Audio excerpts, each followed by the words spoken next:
Take a moment from the stress of quitting smoking. Calm the cravings and quit for good with the help of Nicorette Mini Lozenge. We uncovered details of the decisions taken by prior administrations to rack up huge amounts of debt in an account called unfinanced capital.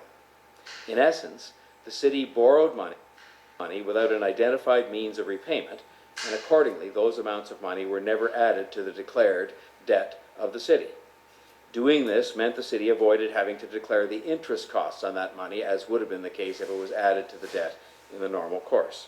In 2013 alone, some $300 million was added to this account.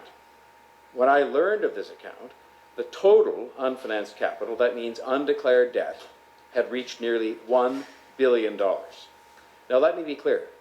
There may have to be some outstanding balance in an account like this on account of timing.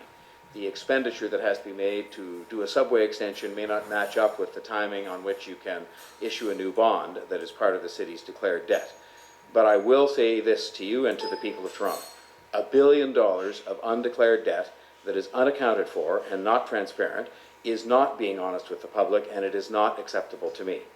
And I can tell you that we have now begun to set this right by issuing debt and acknowledging the interest costs that go with it. And that will result in some additional interest costs that are part of the financial challenge that we face for 2017. I've also recently learned, as another example of things that came about as a result of our making additional and more in-depth inquiries of some of these corporations and agencies, that Toronto Community Housing borrowed hundreds of millions of dollars many years ago in connection with the Regent Park revitalizations. It was never approved by City Council and was not accompanied by a repayment plan of any kind. Now, we're beginning to set this right at a cost to taxpayers of $23 million per year.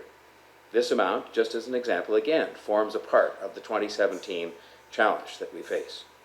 These are just two examples of what comes from greater transparency, greater diligence, and greater honesty with the taxpayers.